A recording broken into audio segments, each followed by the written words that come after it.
everyone, and welcome to The A.M.H.I sisters. My name is Nishka. My name is Kanchi, and before we get started with the video, you might notice the shirts that we're wearing. Right on the top it says A.M.H.I sisters, and below we have our categories like fact, BKBG, and all that good stuff. And we actually got these shirts custom made, so we're really excited to even be showing them off. If you guys have a t-shirt printing shop near you, these make a really great gift because you yourself have input on the designs that go on the shirt. So once again, we're really excited to be sharing this with you. So you'll probably be seeing a lot more of these shirts in the future. Yeah, so basically for this video, we're just gonna talk about how you can use a calendar to keep track of your menstrual cycle and period. And yeah, so let's get started. Hey everyone, so for this video, I'm just going to show you technically how to use a calendar to keep track of your menstrual cycle. So because it's March, I'm just going to focus on the month of March here and the month of April. I circled the number 10 on both in the March section and the April section, just because, like, let's say hypothetically, this is totally random, I just made this up on the spot, but let's say your period came on March 10th. So technically, if it follows the regular schedule, it should come on April 10th or somewhere around that. So basically, as you can see, I just put in a lot of X's on each day. So like after each day finishes, I would like cross it out.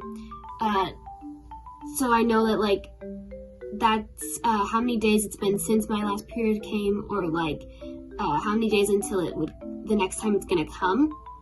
And this is just really helpful because we're so busy in our everyday lives that we might just like forget that it's coming, because it only comes once a month, and it could catch us off guard and catch us by surprise if we're not like prepared for it.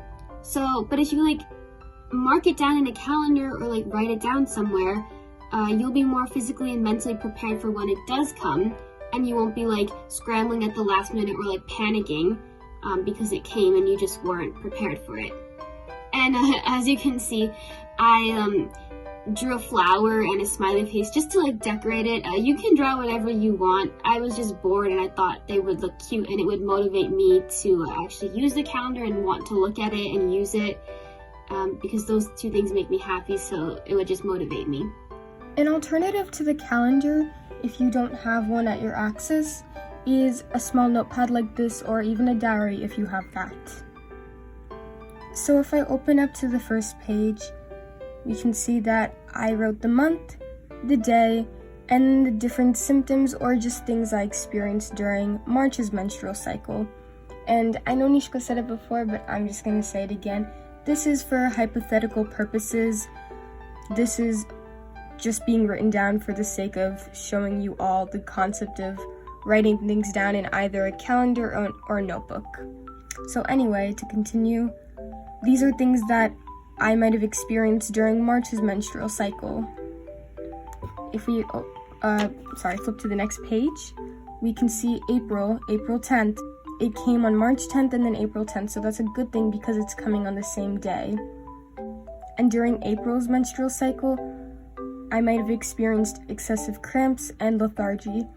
Writing your symptoms or just things you experienced down is super important so that you know exactly what your body is like.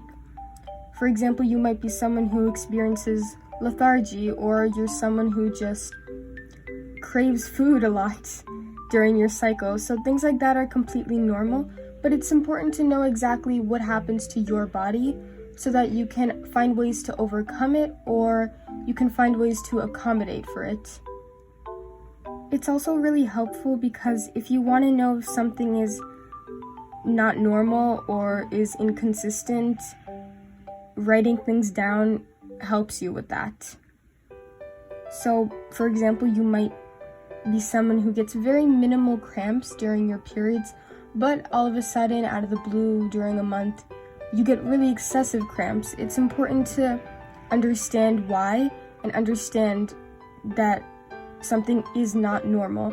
So maybe it's because of an outside factor. Maybe you were really stressed that month, or maybe something really is wrong and you should really talk to someone about it. So it's important to know and be aware. Overall, it's just really important to be self-aware during your menstrual cycles, and writing things down in either a calendar or a notebook like we've just showed you helps you do that.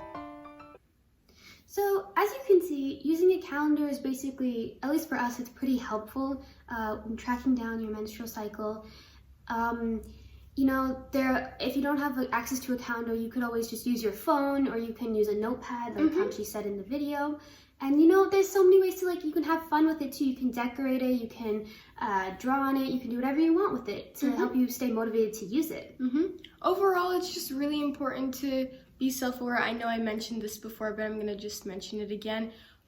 In case you can't remember what day your cycle usually hits, or if you want to just keep in mind oh, it's coming up, it's helpful because then you know if you're either late or if you're either early. It can help you stay in tune with your body. So if you like this video, please give it a thumbs up and share it with all your friends and family. Hit that subscribe button and press the bell notifications to get notified on all of our future videos. If you have any comments, questions, concerns, or if you think this video was useful, please let us know in the comments and be sure to check them out. Bye!